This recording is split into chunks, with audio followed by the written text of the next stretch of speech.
Personal year जिस इंसान को पता चल जाता है वो इंसान अपने बारे में पता कर लेता है, अपने लोगों के बारे में, उनके भविष्य के बारे में पता कर लेता है। किसी न्यूमरोलॉजर या एस्ट्रोलॉजर के पास जाकर अपने प्रेडिक्शन को निकलवाने की बजाय वो खुद ही अपने बारे में जान जाता है। यही नहीं, आप 1 साल नहीं, पूरे आने वाले 9 साल तक आपकी जिंदगी कैसे जाएगी इसके बारे में भी पता कर ले जाओगे। साथ ही साथ 2026 में क्या होने वाला है, क्या नहीं होने वाला है, आपको कैसे बचना है, आपके साथ क्या होने वाला है और आप क्या क्या कर सकते हो, इन सारी चीजों पर आज का दिव्य पॉडकास्ट होने वाला है।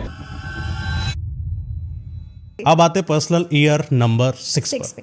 जिसका भी पर्सनल ईयर नंबर 6 आ रहा है, इसको हम बोलते हैं ईयर ऑफ नर्चरिंग। नर्चरिंग, हाँ जी। इस साल आपने क्या करना है, औरों की सेवा करनी है। और ये और कौन है? हम बाहर तो दान पुण्य करने चले जाते हैं, अपने घर को भूल जाते हैं। आप अपने घर में अपने रिश्तों की सेवा करो, उनको प्यार दो, कभी उनके साथ वक्त स्पेंड करो, कभी उनको कोई कहानियाँ सुनाओ। अगर बड़े बुजुर्ग हैं तो उनके साथ बैठ के उनके बचपन की, उनकी जवानी की बातें याद करो, किसी को कुछ अच्छा बना के खिलाओ। जो भी आपका जिस तरीके का भी उनको प्यार जताने का एक ज़रिया है, उस ज़रिए को लेकर आओ। 6 साल जो पर्सनल ईयर है वो यही कहता है कि अपनों से प्यार करो, उनके साथ टाइम स्पेंड करो, उनको खुशियाँ दो। और जिनका भी पर्सनल ईयर 6 2026 में आ रहा है, आप नए नए तरीके ढूंढो अपनी फैमिली को खुश करने के लिए, उनके साथ टाइम स्पेंड करने के लिए। हाँ, खुद को भी हील करने का वो आ रहा है अगला साल। अच्छा, 20 में बहुत ही बढ़िया स्टेटमेंट मयंक जी, इतना अच्छा आपने कनेक्ट पकड़ा है 6 के साथ 7 का, कि खुद को हील करना है। ये एग्जैक्टली हमारे नेक्स्ट ईयर की थीम है। ठीक है, ठीक है, ओके। अच्छा, अब जिनका पर्सनल ईयर 6 आ रहा है उनके लिए क्या रेमेडी रहेगी? आपको शुक्र यानी कि उनका मंत्र 108 बार जाप करना है। ओम शुम शुक्राय नमः। इसका 108 बार जाप किया रोज। अगर नहीं कर पाए तो एटलीस्ट शुक्रवार के दिन, फ्राइडे को ये ज़रूर करें। साथ ही ग्लास की एक पानी की बोतल लेनी है, उस पे वाइट पेपर से आपकी विश पिंक कलर के पेन में लिखनी है, जो आप चाहते हो 2026 में आपके लिए मैनिफेस्ट हो जाए। शुक्रदेव महाराज की कृपा रहेगी इनके ऊपर। बिल्कुल रहेगी, क्यों नहीं रहेगी। सही है। तो अब आते पर्सनल नंबर ईयर 7 पे। अब 6 ने आपको क्या सिखाया? नर्चरिंग, कि औरों के लिए नर्चरिंग, औरों को प्यार करो। और आपने क्या बोला था, सेल्फ हीलिंग का क्या? ये उसका साल है। इसको बोलते हैं इवैल्यूएटिंग। क्या इवैल्यूएट करना है? खुद को। औरों में अभी इतना प्यार बांटा है तो खुद को प्यार करना भी ज़रूरी है। जो भी पर्सनल ईयर 7 में आ रहे हैं उन्हें अपने साथ टाइम स्पेंड करना है और मेडिटेशन, स्पिरिचुअलिटी, इन चीज़ों की तरफ जाना है। कहीं ना कहीं कहते हैं कि एक मटीरियलिस्टिक दुनिया से थोड़ा डिटैच हो जाना है और अपने अंदर झांक कर देखना है, मुझे अपने आप को कैसे हील करना है, मैंने क्या क्या सहा, मैं इतने साल में किस सफरिंग से गुजरा या गुजरी और मुझे अब ठीक होना है। योगा करो, मेडिटेशन करो, हर एक वो चीज़ करो जो आपको खुशी देती है। और क्योंकि ये 2026 1 की एनर्जी पे है, कुछ नया ऐसा करो जो आपको खुशी देने लग जाए। वो कोई एक्टिविटी हो सकती है, वो कोई किताब हो सकती है, वो कोई गाना हो सकता है, वो कोई इंसान हो सकता है जिसकी कंपनी आपको पसंद है। पर this is the year for self healing. खुद के लिए ये साल। क्या बात है। खुद के लिए इंसान जो है बहुत कुछ कर सकता है, क्योंकि मुझे ऐसा लगता है कि ये वाले जो इंसान है, जहाँ तक मैं कनेक्ट कर पा रहा हूँ, 1-2 लोग मेरे दिमाग में आए जिनकी डेट ऑफ बर्थ इससे है, तो उन लोगों का स्ट्रगल रहा अपनी लाइफ में, या परेशान रहे, डिप्रेशन में रहे। तो यानी कि ये समय है सेल्फ हील करो। शायद 2026 आपको आराम से गुजारना है, टेंशन नहीं लेना। 2027 तक आपकी और लाइफ अच्छी जाएगी। क्यों? क्योंकि आपका पर्सनल ईयर चेंज हो जाएगा। ठीक है, 2027 में बदलेगा जी। और वही हम अभी जानेंगे 8 में के क्या होने वाला है।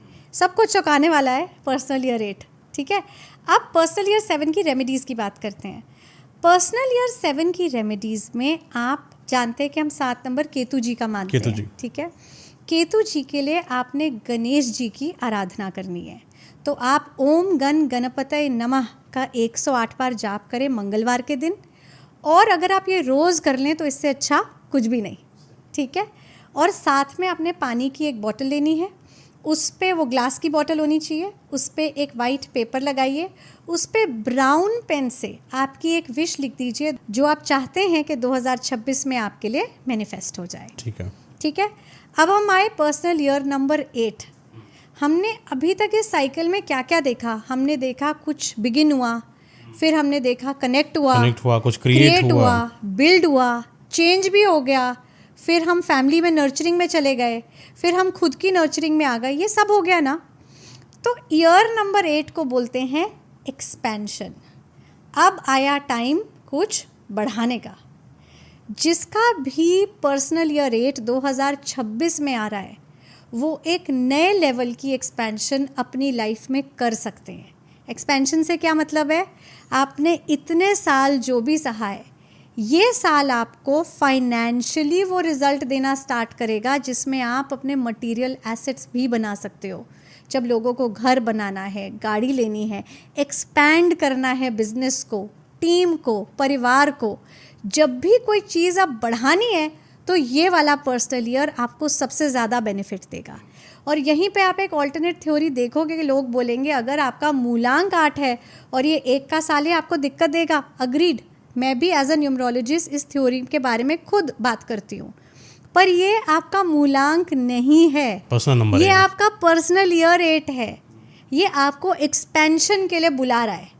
अगर आपने इसमें वो चीज़ें एक्सपैंड कर दी, आपकी टीम हो गई, एसेट्स हो गए, जो भी आप करना चाहते हो, तो ये अब आपका फॉरएवर बन जाएगा। ये आपका रिजल्ट हमेशा के लिए रहेगा। ऐसा नहीं कि आज आया कल चला गया, ये आपके एसेट्स बन रहे हैं। ठीक है। 8 नंबर की रेमेडी पर्सनल ईयर की सिंपल, आप शनि स्तोत्रम का पाठ कीजिए और शनिवार के दिन कीजिए। और अगर आप रोज़ करें तो बहुत ही अच्छा है, पर अगर नहीं एटलीस्ट शनिवार के दिन ज़रूर करना है। कितनी बार? आप एक बार कर लो, आपका समय कितना अलाउ कर रहा है। अगर हम कहते हैं कि एकदम इसके हिसाब से जाएं कि इतने नंबर पे ही करना है, तो हर एक के लिए पॉसिबल नहीं होता। हाँ, ये बात। और मैं इसी वजह से ऐसी कोई रेमेडी का बारे में नहीं बात करती जो इंसान को कहीं जकड़ ले। जितनी भी रेमेडीज़ हैं जो वो आसानी से कर पाए, उसका रिजल्ट भी अच्छा आता है, क्योंकि वो सिर्फ भावना देख रहा है ना। जी। उन्होंने कोई नंबर हमें वैसे नहीं दिया है, हमने लगाया नंबर आगे। ठीक है। अब हम बात करते हैं ग्लास वाटर रेमेडी की। 8 नंबर पर्सनल ईयर वालों को शीशे की एक बोतल लेनी है, उस पर वाइट पेपर लगाना है, नेवी ब्लू कलर से अपनी वो एक विश लिखनी है जो वो चाहते हैं 2026 में उनके लिए मैनिफेस्ट हो जाए। ठीक और है। उसी से पानी पीना है। उसी से पानी पीना, उसमें पानी भरते रहो, पीते रहो। वो पेपर जो है आपका उस विश की एनर्जी आपको देता रहेगा। ठीक है। अब हम चलते हैं आखिरी साल, इससे बोलते हैं कंप्लीशन। तो आपने देखा 1 पे बिगनिंग था, 9 पे क्या आया, कंप्लीशन। आपने सब बना भी लिया ना 8 वाले साल में, एसेट्स हो गए, सब हो गया, परिवार से प्यार हो गया, खुद से प्यार हो गया, बदलाव देख लिया, सब देख लिया। ये जो 9 नंबर का साल है, ईयर ऑफ कंप्लीशन, मयंक जी, इसमें आपने हर चीज़ का एक क्लोजर ढूंढना है। अगर आपका ब्रेकअप हुआ, फॉरगिव, फॉरगेट, क्लोज करो चैप्टर को, सारे चैप्टर्स को क्लोज करना है। किस चीज़ से आपको दुख मिला, कौन सी चीज़ आपकी घाटे में गई, किस चीज़, कौन सा बिजनेस आपके लिए नहीं चल रहा, कौन सी माइंडसेट और अप्रोच से आपके सारे रिश्ते टूटे हैं, हर एक चीज़ का चैप्टर क्लोज करना है। क्यों? क्योंकि आने वाला साल जब आपको पर्सनल ईयर 1 में लेके जाएगा तो आप कुछ नया शुरू करोगे ना। तो 9 वाला साल कहता है कि जो अब आपको फ़ायदा नहीं दे रहा, प्लीज़ उसका चैप्टर क्लोज करो। हो सकता है वो एक आदत हो, वो एक ऐसी आदत है जिससे आपकी पूरी फैमिली परेशान है आपकी हेल्थ के लिए, आप परेशान हो खुद की हेल्थ के लिए। ये करेक्ट साल है, आप उस आदत को छोड़ दो। ठीक है। जो तो परेशान करे उसको हटाओ, बिल्कुल हटाओ, 100% हटाओ। ठीक है। सो 9 is the year of completion. इनकी रेमेडी बताती हूँ मैं 9 नंबर वाले पर्सनल ईयर के लिए। सिंपल रेमेडी है, वापस बोल देती हूँ। अब जिसका भी पर्सनल ईयर नंबर 9 है उनके लिए सिंपल बट बहुत ही पावरफुल रेमेडी, बहुत ही पावरफुल रेमेडी। ठीक है। उन्हें क्या करना है, हनुमान चालीसा का पाठ अगर रोज़ करें, इससे अच्छा कुछ भी नहीं है। आज के कलयुग में अगर आप हनुमान चालीसा का पाठ एक बार भी सच्चे दिल से कर रहे हैं, वो आपके आसपास एक ऐसा कवच बनाता है कि आपको, कहते हैं ना, एक पहाड़ आप पे गिरना था, एक तिनके की तरह, एक कंकर की तरह आपसे हट जाता है। इस तरीके की कृपा होती है हनुमान दादा की। तो अगर आप पर्सनल ईयर 9 में हो, हनुमान चालीसा का पाठ रोज़ करें, वरना एटलीस्ट मंगलवार के दिन ज़रूर करें। साथ ही शीशे की एक बोतल लें, उसमें पानी भरें, उस पे एक वाइट कलर का पेपर चिपकाएं जिस पे रेड पेन से अपनी एक विश लिखे जो आप चाहते हो 2026 में मैनिफेस्ट हो जाए, और अब आप इसी में पानी हमेशा पिएंगे। ठीक है, करेक्ट? बिल्कुल। ये हुए पर्सनल ईयर 1 से लेकर 9 तक। ठीक है। अब मैंने आपको ये भी बोला था कि पॉडकास्ट के शुरुआत में जिसकी डेट ऑफ बर्थ नहीं है तो वो कैसे 2026 को मैनेज करे? इसका रामबाण उपाय, ये बड़ी ही रिसर्च के बाद मैं लेकर आई हूँ, वरना मैं ऐसे किसी भी उपाय को रामबाण उपाय नहीं बोलूँगी। ठीक है। एक नंबर जो 2026 का टोटल आया एक पर, एक को हम न्यूमरोलॉजी में मानते हैं राजा, और इसका प्लैनेट है सन यानी कि सूर्य भगवान। करेक्ट? ये एक नंबर के लॉर्ड तो सूर्य हुए, पर हर नंबर का एक एलिमेंट होता है, एलिमेंट को बोलते हैं तत्व। अगर तत्व को उन्हीं के लॉर्ड को अर्पण किया जाए तो ये जादुई मैजिकल रिजल्ट्स आपकी लाइफ में ला सकता है। ठीक है। तो एक नंबर का तत्व क्या है? आप बड़े सारे लोगों को ये बोलते हुए देखोगे, सूर्य भगवान है तो अग्नि है। अग्नि तो 9 नंबर का तत्व है, फायर, मंगल। हाँ, मंगल का तत्व है। एक नंबर का तत्व न्यूमरोलॉजी में जिसको करेक्ट साइंस पता है, वाटर है। अच्छा, पानी है। जब हम हमारी लोशो ग्रिड बनाते हैं, और इस पे मयंक जी हम एक पॉडकास्ट ज़रूर करेंगे, लोशो ग्रिड में हर नंबर एक अलग एलिमेंट के ऊपर बैठा है। अच्छा। 1 जहाँ पे बैठा है वहाँ पर आता है वाटर यानी कि पानी, जल। रामबाण उपाय ये है, अगर आप चाहते हो आपका 2026 जो कि 1 की एनर्जी पे आ रहा है एक सक्सेसफुल ईयर बने, आप वहाँ पहुँचो जो आपने सोचा भी नहीं था। आप रोज़ सुबह उठ के सूर्य देव भगवान को सच्चे मन से बस जल अर्पण कर दो। जब आप उस नंबर के लॉर्ड को उन्हीं का तत्व अर्पण करते हो, इससे बड़ा कोई भी रेमेडी या रामबाण उपाय नहीं हो सकता। जो लोग 2026 में ये नियम से कर लेंगे तो 2026 जो राजा है 1 नंबर पे, वो वैसे ही बन जाएंगे।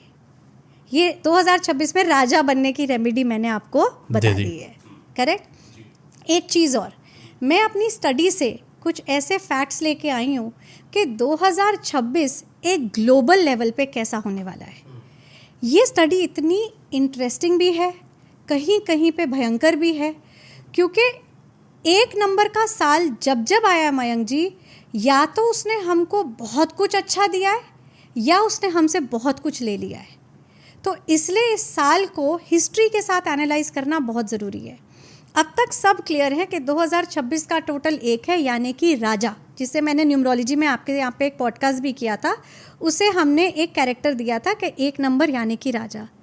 अब ये 1 नंबर राजा बहुत बार आया है पहले भी, इसने क्या क्या किया है ये देखते हैं। 1999 यानी कि 1999 का टोटल हुआ 1। अगर मैं इसको संधि विच्छेद करूं यानी कि ब्रेक डाउन करूं तो इसमें 1 नंबर पे राजा खड़ा था, 9 नंबर पे सेनापति है राजा का, 3 सेनापति थे, 1999। एक राजा 3 सेनापति की फौज से बना क्या? एक राजा। क्या हुआ था उस साल? हम कारगिल वॉर जीते थे। क्योंकि राजा कौन था? ये राजा अपने सेनापतियों के साथ आया था युद्ध करने। करेक्ट? अब ये 1 नंबर का साल कब रिपीट हुआ होगा? ये रिपीट हुआ 2008 में। 2 + 8 = 10, 1 वापस आया। पर आपको याद होगा मैंने बताया था 2 यानी कि चंद्रमा और 8 यानी कि शनि जी। चंद्रमा का तत्व पानी और शनि जी का तत्व लोहा। जब भी हम लोहे को पानी में डालते हैं तो वो जंग पकड़ता है, पानी जहरीला बनता है, तो ये क्या होता है? विषयोग। ये विषयोग से बना हुआ राजा था, यानी कि ये राजा पे बहुत तरीके के लांछन और बहुत तरीके के सवाल उठाए होंगे। 2008 में मुंबई और दिल्ली में अटैक्स हुए थे। ऐसे अटैक्स हुए थे जहाँ पर दिल्ली और मुंबई की रूह कांप उठी थी। मतलब हमारी सिक्योरिटी पे, हमारे नेशनल डिफेंस सिस्टम पे सवाल उठे। तो तो ये राजा जो आया, ये राजा संभाल नहीं पाया। आप देख रहे हो, क्योंकि वो इन नंबर से बना। अब 2017 में क्या हुआ? 2017 का टोटल क्या बन रहा है? एक, वापस एक। अब ये कैसा राजा है? कोरोना आ गया क्या? हाँ कैसा आया था ना राजा है? कोरोना? हाँ। 2017। हाँ, अच्छा। तो 2017 में आप देखोगे जो 17 हैं, 1 और 7 साथ साथ खड़े हुए हैं। एक राजा है और 7 को हम बोलते हैं एस्ट्रोलॉजी में ध्वजा। ध्वजा यानी कि झंडा। और राजा झंडा लेके हाथ में आ गया और फिर राजा वहाँ पर आके वन बन के खड़ा हो गया। उसी साल में टैक्स को रिफॉर्म करने के लिए जीएसटी लागू किया गया, यानी कि सेंट्रल अथॉरिटी का एक ठप्पा लगाया गया। करेक्ट? ध्वजा वाला काम किया गया, राजा ने वापस अपनी पावर अथॉरिटी जमा ली। अब ये साल कहाँ रिपीट हो रहा है? 2026 में। तो 2026 में हम क्या देखेंगे? पहली चीज, ये राजा किससे बन रहा है? वही थ्योरी, ये लाया चंद्रमा और शुक्र। अच्छा, चंद्रमा और शुक्र दोनों में, आपको मेरा अगर पुराना पॉडकास्ट याद हो, एक कंपटीशन, एक जेलसी हमेशा रहती है। दोनों स्त्रियां हैं, हम उन्हें स्त्री के रूप में देखते हैं कि एक अपना राजपाट चलाती है और दूसरा राजमहल को सुंदर बनाती है, और दोनों ही राजा को प्रिय है। और टोटल में कौन आ रहा है? राजा। तो आप देखोगे यहाँ पर जितने भी ग्लोबल लीडर्स हैं, चाहे वो इंडिया है, चाइना है, यूएस है, रशिया है, सब अपने आप को बेस्ट वर्ल्ड लीडर प्रूव करने के लिए डट जाएंगे। अच्छा, यानी कि खतरनाक तरीके से मेहनत होगी। एक कहते हैं ना वो सही गलत की, कि मैं सही राजा हूँ, मैं सही राजा हूँ। जनरेशन चेंज ला सकता है, बिल्कुल ला सकता है। साथ ही हमें कोई कह रहा तो 2026 में पलट जाएगी दुनिया। ये तो चेंज नहीं आएगा। आप एक चीज़ ही सोच लो, जो मैं देखती हूँ कि 9 के साल की जो प्रिडिक्शन आप ही के चैनल पे हमने 1 साल पहले करी थी कि ये मंगल का साल है, बहुत कोहराम मचाएगा, हुआ सब वैसा ही हुआ। जाते जाते भी ये साल हमसे कितना कुछ लेके जा रहा है। बॉम्ब ब्लास्ट है, छोटी उम्र में लोग गुजर रहे हैं, और कितना कुछ हो रहा है। जी बिल्कुल। तो वो साल ने अपनी छाप छोड़ी। तो जब कोई कहता है ना दुनिया ख़त्म हो जाएगी, तो कहीं ना कहीं संस्कार, रिश्ते, अपने, सच्चाई, ये तो ख़त्म हुई है ना। तो ये है तो कलयुग ही ना जिसमें हमें, बराबर है। तो मैं कभी भी किसी की प्रिडिक्शन को इसलिए गलत नहीं कहती कि उसकी एक अंश, उसका एक छाप दिखता है। अब 2026 में 2 चीज़ें और ध्यान देने वाली हैं। जैसे कि मैंने बताया, ये फीमेल एनर्जी से राजा बनाए। हमारी सबसे बड़ी फीमेल एनर्जी क्या है? पृथ्वी। आप इस बार देखोगे कि पृथ्वी हमको संकेत देगी कि सुधर जाओ, शांत हो जाओ। बहुत ही ज़्यादा तुम लोगों ने धरती पे कोहराम मचा रखा है। आप ऐसे ऐसे इन्वायरमेंटल डैमेज देख सकते हो 2026 में, जो सच में रूह को कपा देंगे। ये हो सकता है। अच्छा, इसके साथ हम अच्छा क्या देखें? अच्छा ये है कि आप बड़ी सारे नए स्टार्टअप्स की दुनिया देखने वाले हो। अच्छे में, क्योंकि 1 का ईयर है, कुछ नया होगा। बड़े सारे नए युवा नेता आएंगे, नई सोच लेके, नई पीढ़ी के आएंगे। जो पुराने नेता हैं, जो एक जगह होल्ड करके बैठे हैं, जो अपनी सोच को नहीं बदल रहे, ये उन्हें चैलेंज करेंगे कि अपनी सोच बदलो, भारत को बदलो, एनवायरनमेंट को सेव करो, दुनिया को बचाओ। इस तरीके की सोच आपको नई दिखाई देगी। साथ ही नए स्टार्टअप्स तो दिखेंगे। और क्योंकि ये राजा का साल है, 1 नंबर, उसका बेटा कौन है? युवराज 5 नंबर। 5 नंबर तो खुल के सामने आएगा, क्योंकि मेरे पापा का साल है भाई, मैं तो खुल के आऊँगा। तो 5 नंबर में हम क्या देखेंगे? एआई क्या है? Technology, artificial intelligence. इंटेलिजेंस यानी कि बुद्ध, 5 नंबर। तो 5 नंबर का ये असर हम बड़ी ही स्ट्रांगली 2026 में देखेंगे। तो हम लोगों को 2026 में क्या करना है? एक ओवरऑल यूनिवर्सल क्वेश्चन कि हम लोग क्या करें 2026 में। एक, जिन जिन को उनकी डेट ऑफ बर्थ पता है, प्लीज़ अपने पर्सनल ईयर के हिसाब से चलो। नंबर 2, आम आदमी जो है, आम आदमी को स्टार्टअप या फिर पॉलिटिकल लीडरशिप से कोई लेना देना नहीं है। बोलेगा आएंगे नए स्टार्टअप, आएंगे नए लीडर, पर मैम मैं क्या करूँ 2026 में? आपको जो मैंने रामबाण उपाय बताया है, सूर्य तो सबके भगवान है ना, इसमें तो धर्म, जाति, पात कुछ नहीं है। मैंने आपको कोई मंत्र भी नहीं दिया इसलिए। तो आप हिंदू हैं, क्रिश्चियन हैं, मुसलमान हैं, सिख, कुछ भी धर्म के हो, आप सूर्य देव को जल अर्पण करने की रेमेडी तो कर सकते हैं। करेक्ट? ये एक है। और आपने अपने जीवन में कुछ नया तो करना ही है 1 नंबर की एनर्जी पे। और मैं हमेशा बोलती हूँ अपनी सोच बदलो, शुरुआत सोच से कर लो। एक पॉजिटिव सोच कि आप क्या अच्छा करना चाहते हो और अपनी एक नेगेटिव सोच को जो पिछला गया हुआ 9 साल है ये वाला 2025 का, उसमें छोड़ देना चाहते हो। 2026 ऑटोमेटिकली आपके लिए एक अच्छा साल बन जाएगा। क्या बात है, बहुत अच्छा है मैम ने बहुत कुछ ऐसी चीज़ें बताई जो हम लोगों के लिए बहुत ज़्यादा वैल्यूएबल हैं। आप पहली बात तो आपसे मुझे ये चीज़ चाहिए कि 2026 के अंदर आप अपनी ज़िंदगी में क्या बदलाव लेकर आने वाले हो। अपनी एक लिस्ट बनाओ जो 2026 के, ये जो कमेंट बॉक्स आपका अपना है वहाँ पर डालो। कोई किसी को नहीं देख रहा है, कोई किसी को नहीं जान रहा है, लेकिन इस पॉडकास्ट पे पड़े हुए कमेंट के माध्यम से जब आप दिसंबर में जाओगे 2026 के, तो अपनी ज़िंदगी को जब बदलता देखोगे, फिर यहाँ पर कमेंट करोगे कि हाँ सच में मेरे 2026 मैम के प्रेडिक्शन के अकॉर्डिंग बदला और मेरी ज़िंदगी में आज आया बदलाव मुझे कहां तक लेकर गया। और वो सारे जितने भी आपके साथ चेंजेस हुए होंगे उनको मैं आने वाले नेक्स्ट ईयर 2027 में इंट्रोड्यूस करूंगा लोगों के सामने कि लोगों की लाइफ बदली और इन्होंने पूरे साल जमकर मेहनत करी। ये 2026 सच में आपकी जिंदगी को बदलने वाला है। राजा के साथ राजा बिहेवियर अपने आप में रहकर दुनिया में जाकर फील्ड वर्क में आकर अपनी लाइफ को बदलिए। साथ ही साथ मैम का पॉडकास्ट कैसा लगा आपको ये भी आप कमेंट करके जरूर बताएं।